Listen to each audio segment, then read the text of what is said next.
porque ya está con nosotros el superintendente de bancos, Amaury Castillo. Amaury, como siempre, un placer recibirte. Buenos días. Buenos días, Fernando. Buenos días, ingeniero Blandón. Siempre un gusto estar con ustedes. Porque, Amaury, es decir, ¿se sabe el sistema bancario cómo fueron sus resultados del 2020? Porque los grandes bancos presentaron pérdidas. ¿Fue generalizada esa pérdida?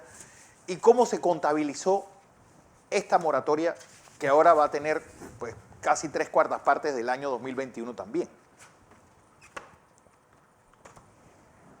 Bueno, gracias por la pregunta.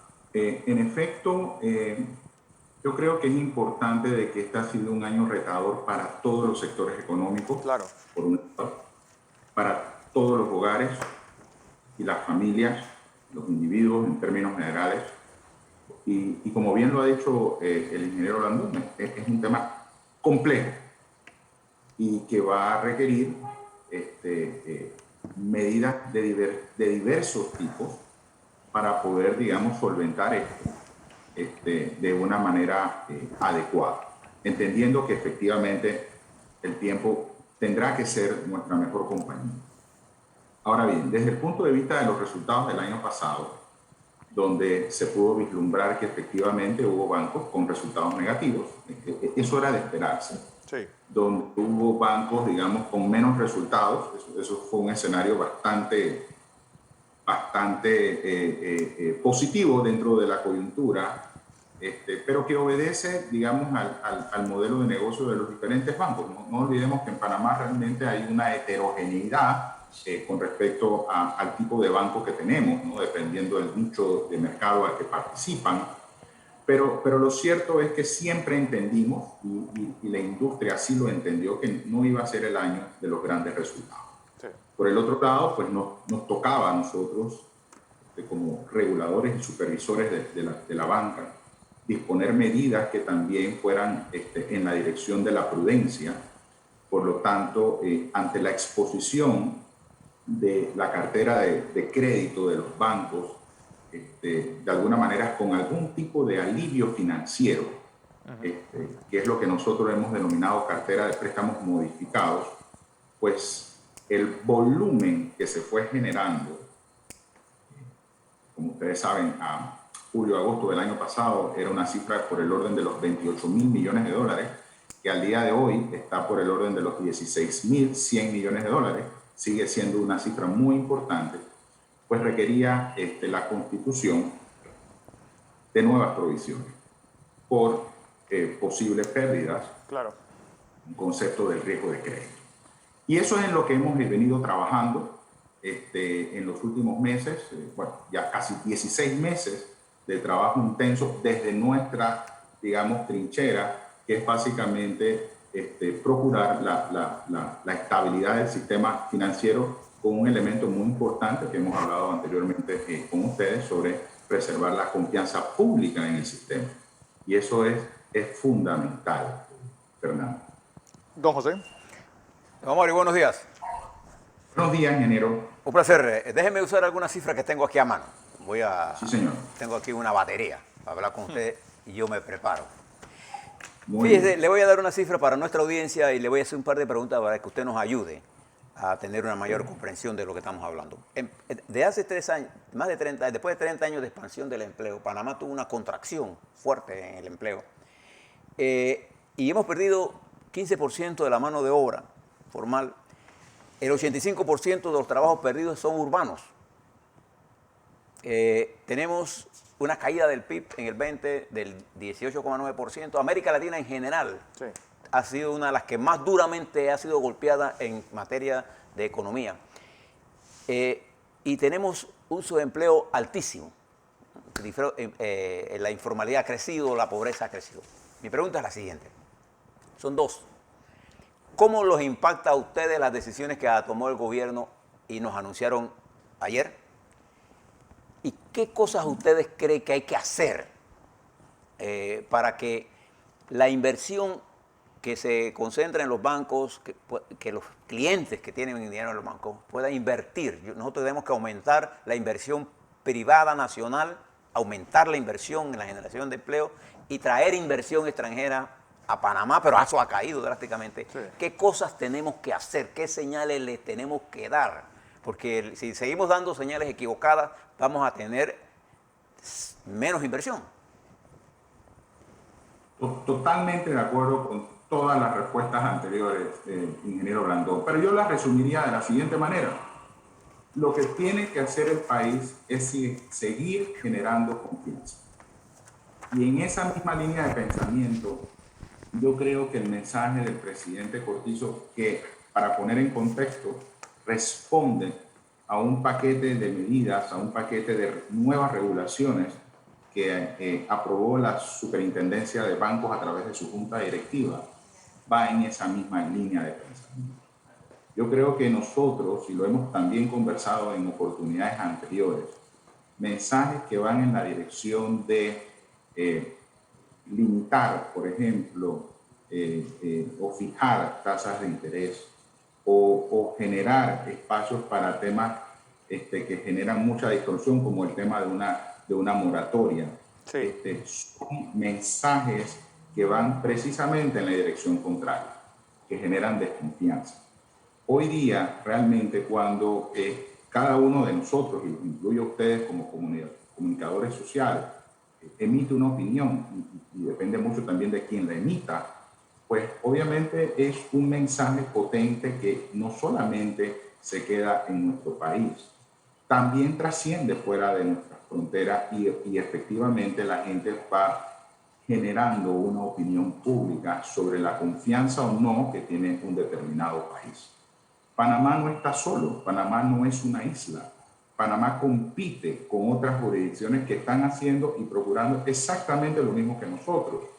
Tratar de atraer inversión extranjera directa, tratar de generar las condiciones para que efectivamente la inversión privada se pueda establecer en este país. Y eso es lo que nosotros tenemos que cuidar y tenemos que mantener con muchísimo celo. El sistema bancario, que es básicamente la responsabilidad que tenemos en la Superintendencia de Bancos desde el punto de vista de su regulación y de su supervisión, es precisamente un elemento, una herramienta de fortaleza realmente para seguir generando esa confianza. Yo creo que el mensaje del presidente Cortizo el lunes pasado va en esa misma dirección.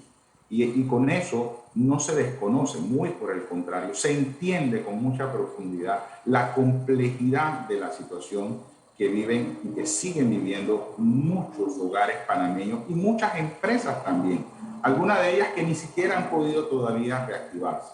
Por lo tanto, esta nueva etapa que contempla la regulación bancaria para la regularización de créditos de deudores que históricamente han cumplido con sus obligaciones, pero que en este momento se encuentran con una restricción temporal de liquidez. Hacia ese sector es el que precisamente la regulación está generando un espacio de tiempo adicional para que ahora, y esto es bien importante, ingeniero, a partir del 1 de julio, aunque puede empezar ya, a partir del 1 de julio hasta el 30 de septiembre, un periodo para que el deudor de manera activa, proactiva y obligatoria se aproxime, se acerque con el banco para básicamente, uno, documentar y explicar cuál es su situación, su nueva realidad o capacidad de pago. Por el otro lado, formalice en este momento reestructuración de su crédito. Hasta el 30 de junio había la posibilidad para modificar crédito. Estamos pasando ya de una etapa de modificar crédito a la reestructuración formal de crédito. Eso es Por lo importante. tanto, es contactar al banco, documentar la situación económica actual del individuo, formalizar efectivamente ya no que el banco puede de manera automática y de manera unilateral estacionar allí un crédito de un deudor que no ha podido contactar o sencillamente que el deudor no ha querido contactarse, porque también es un tema en ese mismo sentido. Y por último, cumplir con lo que vaya a pactar. Claro. En esa misma medida, yo creo que es importante para la ciudadanía y para su audiencia, por supuesto, que tengan la seguridad que aquellos clientes que cumplen con estas precondiciones, pues, y que de repente su crédito tenga ya más de 400 días de mora, que eso es lo que básicamente se ha estado dando con una porción importante de esa cartera de crédito, hombre, evite de que efectivamente el banco pueda utilizar herramientas que están contempladas en el contrato y ejecute garantías, ¿no? Entre otras acciones. En la medida que el cliente sea responsable, se acerque, cumpla con las formalidades que está requiriendo la regulación, en esa misma medida yo me atrevería a decirlo, porque así está contemplado en la regulación, uno protegería, digamos, los bienes que en este momento son objeto de un financiamiento y que por razones ajenas, pues básicamente no ha podido cubrir. Esa cartera ha pasado de 12.000, es decir, más o menos 12.000 millones de dólares han sido modificados o de personas que se han acercado a los bancos. Es decir, ¿cuántas personas o empresas son esos 16.100 millones de dólares que no han sido o que no se han acercado al banco a modificar el préstamo? Mira, muy buena pregunta, Fernando, pero tengo que serte absolutamente honesto. Te lo puedo plantear básicamente por número de operaciones de crédito. Un número de operaciones, exacto. Personas Número o de empresas. operaciones de crédito, porque un deudor puede tener varias obligaciones. Sí, pero una estamos tarjeta, hablando de cerca de 500.000 de operaciones de crédito, las que aún se encuentran, digamos, en esta cartera de préstamos modificados, lo cual obviamente sigue siendo un volumen muy importante.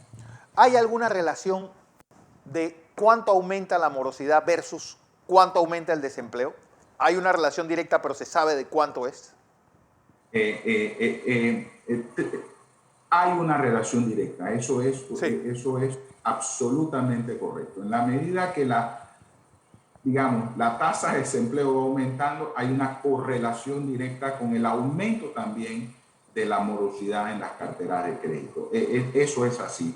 De hecho, lo veníamos viendo antes de pandemia, donde la tasa de desempleo, como recordaremos, era algo así como 7.1% al cierre del 2019. Y ya estábamos viendo una ligera tendencia a la desmejora de la calidad de la cartera, nada material, por cierto, pero hay una correlación efectivamente, Fernando, entre esos dos indicadores. Pero hay algo que también a mí me preocupa como veedor de todo el sistema bancario. Se modificó la ley de esta ley, porque ahora uno no está haciendo préstamos, sino que está creando un fideicomiso de tu propiedad. Que esto hace, desde el 2017, que para los bancos sea mucho más expedito, porque no tienen que pasar por un tribunal, pues ejecutar la propiedad. Es decir, cómo estar ojo avisor de que el banco no esté haciendo una operación en la cual uno no tiene arte ni parte y el cual el banco le es mucho más fácil a ejecutarte tu propiedad.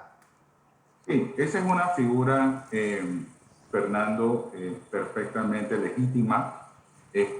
Allí, pues obviamente las partes, entiéndase el banco y entiéndase el deudor, en su momento ese contrato de préstamo, ese financiamiento se hizo bajo la modalidad de otro contrato de fideicomiso. Por supuesto, a ellos también les aplica la regulación bancaria, no importa. Ahí la única diferencia en caso del no cumplimiento, o mejor dicho, el incumplimiento de la obligación con base a las regulaciones que hemos dispuesto, es que, bueno, la ejecución de esa garantía es mucho más fácil, como tú bien lo mencionas. Pero no es que ellos están exentos. Ahora, ¿quién es el principal veedor? ¿Quién es el principal interesado? Sin duda alguna va a ser el deudor. De allí que en la medida que el deudor cumpla con sus obligaciones, cumpla con lo pactado, cumpla con esta nueva reestructuración y con los términos y condiciones de esta nueva reestructuración, no hay, digamos, no debe existir ningún tipo de temor Sí. para que un banco pretenda, digamos, ejecutar una garantía cuando desde el punto de vista documental pareciera no haber ningún tipo de incumplimiento. Pero no es que están exentos, ojo, ellos también tienen que cumplir con la regulación y ceñirse a la nueva regulación y a las medidas que de alguna manera ha dispuesto en esta nueva etapa la Superintendencia de Bancos de Panamá. Intereses por mora. Es decir, esto está, ¿qué pasa? Porque esta decisión de la moratoria no tiene una regulación clara. Es decir, ¿qué pasa con los intereses por mora que han generado estos más de 400 días de atraso? No, yo creo que hay que precisar, Fernando, para digamos, orientar adecuadamente a la ciudadanía. Una cosa son los intereses corrientes. Correcto. Los intereses corrientes se van a seguir devengando, se van a seguir causando.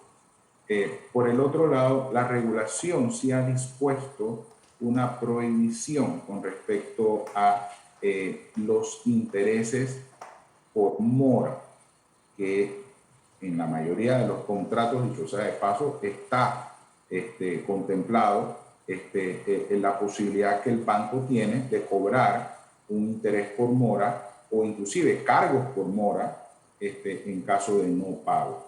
En el caso, digamos, de clientes que se encuentren bajo algún tipo de amparo, de alivio, por supuesto que la regulación ha dispuesto no cobrar ese tipo de interés, pero los intereses corrientes se van a continuar causando. Eso es bien importante que la ciudadanía lo tenga tiene una explicación muy lógica.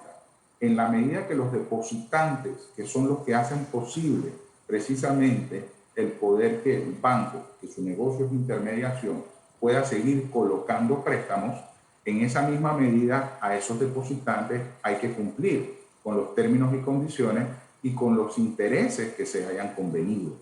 Entonces, si hay una obligación de cara al depositante, pues por supuesto esa obligación tiene que también mantenerse de cara a los deudores. Bueno, es importante y la gran lección de todo esto es acercarse a su banco a buscar una solución. ¿Qué pasa si no se llega a ese acuerdo?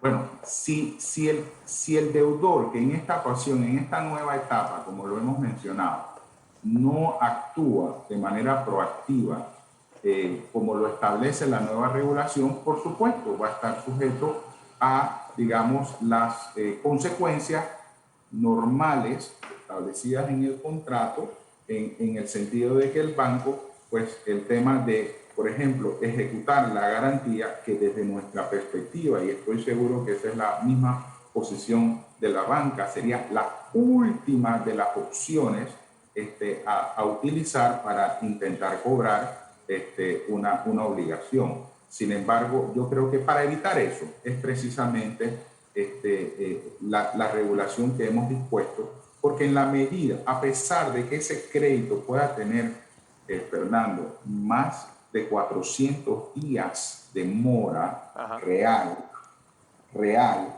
esta regulación sobre la base de que el deudor se acerque, que lo ha debido hacer, yo le diría que desde hace mucho tiempo atrás. Pero cuando se tiene ese entendimiento equivocado de que estoy en una etapa de moratoria, donde la gente no realiza, digamos, las consecuencias de quedarse inactivo y no ser proactivo y explicar y sustentar su situación económica producto de las razones que todos nosotros conocemos, de suspensión de contratos y todas estas cosas, o pérdida de empleo. Entonces, obviamente, la situación de ellos va en desventaja. Los problemas no se resuelven solos. Y la flexibilidad que hemos dispuesto de manera temporal en la regulación bancaria y particularmente en la regulación atinente al riesgo de crédito ha sido, digamos, un mecanismo para que muchos deudores al día de hoy hayan ya, digamos, encontrado una fórmula para reestructurar o para modificar sus obligaciones crediticias bancarias. Hay otro segmento que sencillamente digamos, sobre el temor, lo podemos entender, de no tener nada que ofrecer, eso también lo podemos entender, pero el tiempo, digamos, de quedarse y no dar la cara, terminó. Sí. Termina, digamos, el 30 de junio y a partir del 1 de julio hasta el 30 de septiembre habrá un espacio adicional precisamente para que el deudor dé la cara, se acerque al banco, como siempre lo hemos dicho, demuestre el carácter, demuestre el interés de seguir cumpliendo con sus obligaciones, aunque en este momento no tenga la capacidad para hacerlo. Y estoy seguro que el banco encontrará o le podrá generar opciones para ver cómo se puede lograr, cómo se puede regularizar ese crédito de ese deudor que desea pagar, pero que en este momento no puede hacerlo. Lo que sí queremos nosotros ir depurando, Fernando, ingeniero Blandón, es que en esa cartera tan importante de préstamos modificados de 16.100 millones de dólares, hay otro segmento también de deudores, a los cuales, por supuesto, el tiempo ya terminó de mantenerse inactivo. Y es aquel que puede pagar y no quiere pagar. Entonces, yo quisiera distinguir, ¿no?, que aquel que quiere pagar pero no puede hacerlo por las razones que sean, a ese deudor habrá que continuar apoyándolo en la medida de lo posible, siempre y cuando que ese crédito efectivamente sea viable. Porque al final nos vamos a encontrar, no sabemos el número, con una porción, con un volumen de créditos que muy probablemente no podrán ser viables. Y obviamente la superintendencia tendrá que tomar medidas adicionales oportunamente para poder tratar ese volumen de crédito que aspiramos sea una porción muchísimo menor de lo que hoy día tenemos, de manera tal de que entonces se pueda absorber las pérdidas que eso pueda causar. Pero la gran incógnita, Mauri, y esto incluso se lo comunicaré también a Aimé y al resto de la superintendencia, es el miedo natural que tiene una persona de ir a un banco. Sí, así mismo como hay psicólogos que te ayudan cuando te ganas la lotería o vendes una gran empresa para no volverte loco gastando.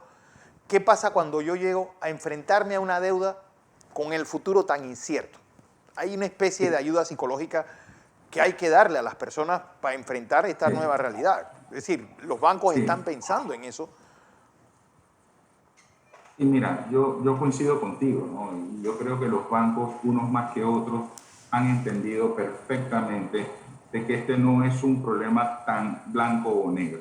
Claro. Aquí hay una sí de incapacidad probablemente en el momento para poder afrontar o cumplir una obligación, pero también hay que entender la angustia que tienen muchos panameños. Yo creo que lo importante es ir desmitificando, digamos, que el banco es un ente etéreo que sencillamente lo único que quiere es recuperar su dinero. Yo les puedo asegurar que al menos no es la banca bien entendida. Exacto. Yo creo que es un negocio donde efectivamente un dinero que no es del banco propiamente, en gran medida es del depositante, pero que en una coyuntura como esta a veces no será lo que dice el ejecutivo bancario, sino cómo lo dice. Bueno, es que yo creo que los bancos no tan claros que ellos son unos fabricantes de sueños. Cuando uno llega cumpliendo ya todos los requisitos y le entrega a ese oficial, pues ya aquí tengo todos mis documentos, vas a cumplirme el sueño de tener una casa. El oficial no entiende, pues, que está cumpliendo tal vez el sueño más importante en la vida de una pareja o en la vida de una persona, mi semilla para el negocio, ¿sabes?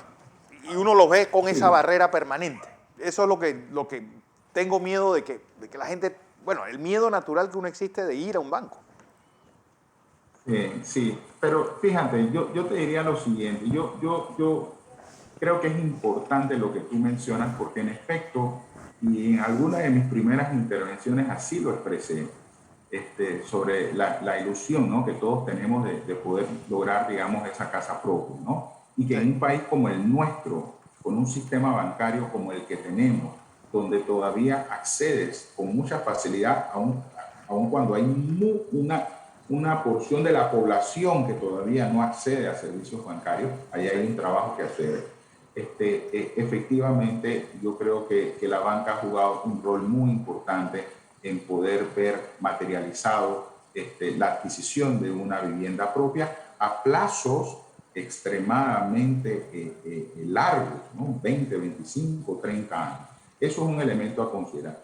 Yo creo que en esta etapa, yo creo que los ejecutivos de los bancos, de alguna manera, porque al final son personas Claro. las que están detrás de las instituciones, pueden entender efectivamente la emoción que puede sentir un cliente en un momento dado cuando su préstamo le es aprobado, pero quizás nadie estaba preparado para, digamos, una situación de shock como la que estamos viviendo, y en consecuencia yo creo que nos corresponde a todos, es un trabajo de todos, no solamente del gobierno, sino de la sociedad civil en términos generales y de todas las actividades económicas, es ser muy empáticos con la gente. Es decir, vuelvo y repito, no es lo que dices, es cómo lo dices. Y en esa misma, proporción, yo creo que las personas, no lo estoy inventando, el panameño ha sido muy responsable históricamente de sus obligaciones.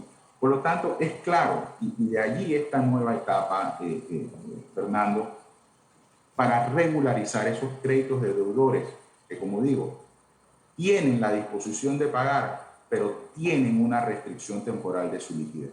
A ellos tenemos que ir viendo, y los bancos tienen que ir diseñándole y dándole las opciones diversas para poder acompañar a ese cliente que ha sido un buen cliente históricamente, pero que en este momento tiene una limitación. Yo creo que porque tenga una limitación en este momento no necesariamente hay que cerrarle la puerta, claro, ni hay que gritarle, ni que hay que amenazarlo. A ese cliente hay que ver cómo se le puede acompañar y cómo se le puede solucionar un problema, así sea, porque en muchos casos va a ser así, ampliándole un poco más el plazo, digamos, para poder cumplir estas obligaciones. Amaury Castillo, como siempre un placer tenerte aquí en Next Noticias. Gracias, Fernando, y gracias al ingeniero Blandón también. Un gusto saludarlo. Igualmente.